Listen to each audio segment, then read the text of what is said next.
Franchement, je crois qu'on peut dire que c'était quand même un très bon chapitre. Vous n'êtes pas d'accord avec ça, les potos? Bienvenue à toutes et à tous, je suis Marius, j'espère que vous allez bien. Alors aujourd'hui, je vous retrouve bien évidemment pour ma review sur le chapitre 995. Il y a masse de choses à dire, comme d'habitude. Mais avant de nous centrer sur ce qui nous intéresse, un mot sur la première page, les amis. Et c'est le retour des requêtes de fans. Et pour ce retour en fanfare, nous avons Luffy qui étudie, tout du moins essaie, de connaissance c'est plus logique que dire, mais qui finit par très vite se lasser. Ouais, pas très étonnant venant de lui. Il y a un grand hibou qui fait office de professeur, ainsi que deux petits écureuils qui nous rappellent de certaines personnes, n'est-ce pas les amis? Bon, hâte de voir ce qu'il a prévu d'autre dans le futur. J'ai hâte de voir parce que les requêtes de fans, peut-être qu'il y en a des what the fuck, on verra bien. En tout cas, c'est super cool. Et je me demande quand est-ce qu'on replongera dans une nouvelle mini-aventure. Mais bon, c'était sûr qu'il allait reprendre les requêtes de fans avant tout. Le chapitre d'il y a 2 semaines était vraiment super génial, mais il y a certains fans qui sont pas très d'accord pour ce chapitre-là. Ils le trouvent plutôt fade, et je ne sais pas trop pourquoi, mais les gens ils attendent juste à ce qu'un chapitre soit concentré sur un seul combat principal,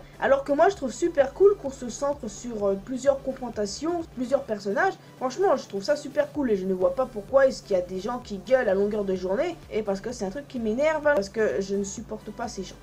En même temps, le chapitre a quand même commencé hyper fort, hein, rien qu'avec un affrontement entre Big Mom et Marco carrément. C'est complètement crazy, non? De plus, Marco est un putain de boss parce qu'il a réussi à brûler Prométhée avec ses flammes de phénix. Et rien que pour ça, Marco est vraiment super cool. Marco est cool tout court. Au moment où Marco était pas mal dans la mouise, puisqu'il a fini dans la mouise, pris au piège par Big Mom, Carrot et Wanda, sous leur forme sous longue, sont intervenus, le sauvant donc. Carrot a une forte volonté de faire payer Perospero pour venger Pedro, ce qui est tout à fait compréhensible. Le fait qu'elle l'ait blessé au visage me fait très plaisir parce que je n'aime pas Perospero et je me dis, bah il mérite tout ça quoi. Bon ok, il n'a pas tué Pedro, mais bon, pour moi il le mérite, donc ça c'est une autre histoire. Et je rappelle que Pedro pour le coup c'est un suicide-sacrifice. Enfin je vais pas revenir sur ce sujet là, c'est juste que j'ai envie que Perospero paie. J'adore toujours autant la forme sous longue de Carrot et je dois avouer que celle de Wanda est assez cool. Par contre, il y a un truc que je ne comprends pas du tout, c'est Big Mom qui dit qu'elle n'a pas d'armes pour se battre, alors qu'elle a Napoléon. Bon, ok, Prométhée et Zeus sont capoutes, mais elle avait encore Napoléon alors. Pourquoi elle a préféré s'éclipser?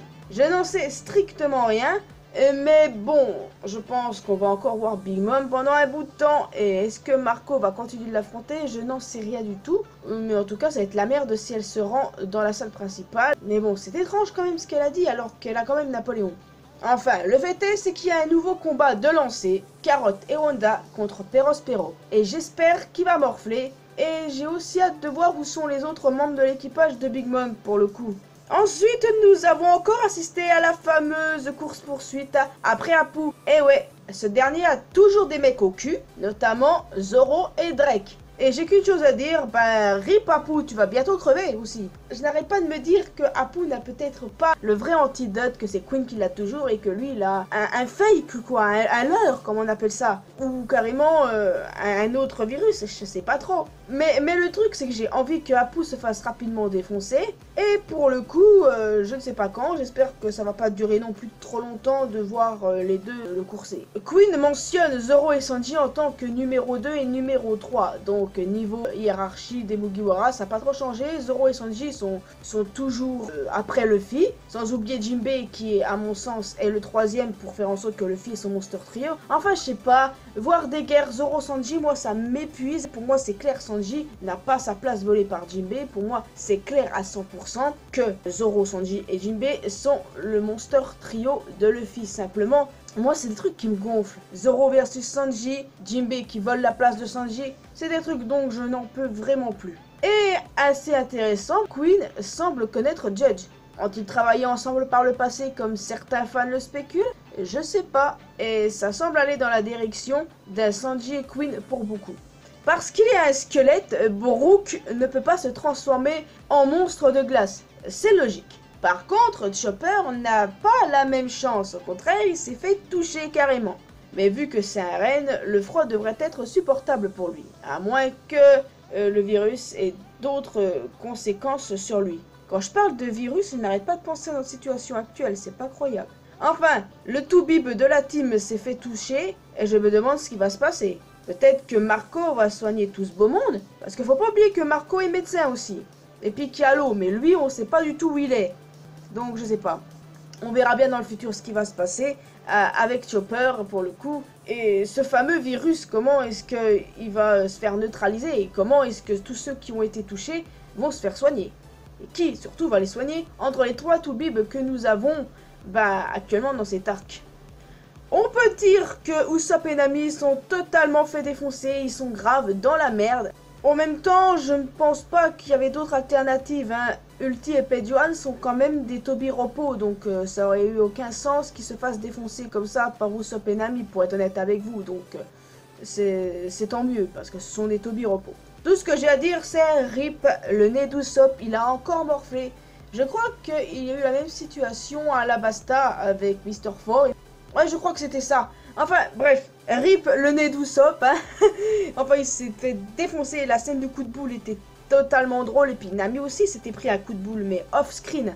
Enfin, c'est que j'ai l'impression que Ulti se prend pour Zidane. Pas vous? Enfin, un autre coup de boule aurait pu achever Nami. Le truc, c'est que Nami, je pense que c'est la boss de ce chapitre, du sens que même à l'approche d'une mort certaine, Nami a le courage de dire que le fils sera le roi des pirates. En dépit de la situation de la mort certaine, Ulti qui dit que ton capitaine ne sera pas le roi des pirates et tout, et ben Nami, au lieu de mitonner, comme elle en a souvent l'habitude avec Usopp, eh bien, même dans son état, elle dit clairement, le roi des pirates, c'est sûr qu'il le deviendra. Et rien que cette scène, ça m'a donné des frissons, j'étais en mode, oh putain Nami, mais t'es une bosse, je t'aime aussi toi, c'est complètement fou. Ouais, c'est complètement fou, j'adore Nami, et puis waouh, elle a lâché comme ça cette phrase, dans une situation pareille, franchement, je lui dis chapeau dans l'histoire, c'est vraiment, waouh. Tous les Mugiwara ont une confiance absolue en leur capitaine, c'est tellement beau, j'adore ça, j'adore, je vois pas ce que je pourrais vous dire d'autre. Avant qu'Ulti ne puisse achever Nami, nous avons assisté à l'arrivée en fanfare de Otama et Komashiyo, qui neutralisent rapidement Ulti. Et ça s'arrête là pour le coup. Otama rentre enfin en scène, les amis. Oh, mais ça veut dire qu'Usopp va avoir de nouveaux projectiles, ça, et qu'ils vont se faire une nouvelle armée. Oh, ouais. En tout cas, il me tarde de voir notre duo de peureux préférés briller enfin, parce que là, ils se sont fait défoncer, c'était logique, mais j'ai très envie de les voir briller. Même si là, vous me direz, c'est un peu mort étant donné dans l'état auquel ils sont. Les amis, si Tama est là, est-ce que ça veut dire que Itetsu, son maître, est là aussi? Oh, ce serait super cool parce que j'aime bien ce personnage et j'ai hâte de voir de quoi il est capable. Ouais, et peut-être qu'il y a également les gifters qu'Otama a déjà adressés par le passé, comme Speed ou encore Babanuki à Udon. Ça va être fun ça! Ça va être complètement fou! Ah non mais j'achète là! C'était sûr qu'Otama allait arriver, et c'était clair. Mais à un moment pareil, c'était vraiment super cool. Enfin, je me demande aussi s'il y a Iimaru, le gros babouin. Vous voyez ce que je veux dire? Franchement, ça va être le fun. Sérieusement, il manque plus que qui maintenant? Je crois que tout le monde est entré en scène. Hein. Je crois qu'il n'y a plus personne qui doit venir.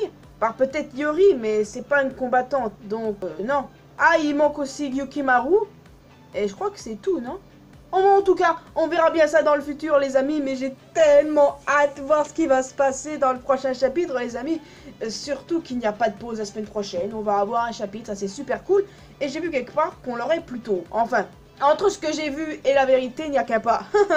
Enfin bref, les amis, j'ai tellement hâte de voir Perospero et Apu se faire défoncer. C'est la chose que j'attends le plus. Donc, j'attends de Carotte et Wanda de lui péter la gueule à Perospero. J'attends de Zoro et Drake de péter la gueule à Apu. Et c'est ça qui est ça. Et j'ai vraiment super hâte de voir enfin la confrontation entre Luffy et Kaido. J'ai hâte de voir la suite. Là, j'ai trop hâte de voir d'autres combats de ce style. Mais en tout cas, la boss du chapitre, c'est clairement Nami. Totalement elle. Donc, je n'ai rien de supplémentaire à dire. C'est juste que Nami, like a boss, oui, t'as géré tout ça incroyablement. Et Tama aussi, c'est une boss. Mais surtout Nami, rien pour ce qu'elle a dit concernant Luffy, même à l'approche d'une mort certaine. Et rien que pour ça, mais elle mérite tous les honneurs. Donc voilà les amis, c'est une véritable Battle Royale. Bon, on n'est pas dans Fortnite, mais bon, le truc c'est que c'est complètement ouf. J'adore ça les gens. Ce chapitre était totalement cool et j'ai hâte de voir le prochain, la semaine prochaine. Ah là là là là, j'ai tellement hâte, là les combats se mettent grave en place, mais dites-moi aussi ce que vous pensez, quel combat vous voulez avoir, ce que vous pensez, ce qui va se passer avec Chopper qui a été touché, ce que va faire pour le coup Otama, mais en tout cas, Usopp et Otama au même endroit, j'ai envie de dire, il y a quelque chose qui peut se faire. Enfin bref les amis, je vous laisse officiellement ici, n'hésitez pas à laisser un commentaire pour me dire ce que vous pensez de ce chapitre et ce que vous voyez pour la suite. Vous pouvez aussi vous abonner à cette chaîne si ce n'est pas encore fait, également à ma chaîne secondaire, me retrouver sur les réseaux sociaux, Facebook et Twitter. Vous pouvez aussi également me rejoindre sur Discord. Et quant à moi, je vous retrouve dès lundi pour une toute nouvelle vidéo, et soit vendredi ou samedi prochain pour ma review sur le chapitre 996. Portez-vous bien, je vous dis à la prochaine et surtout restez bien chez vous. Allez, à la prochaine!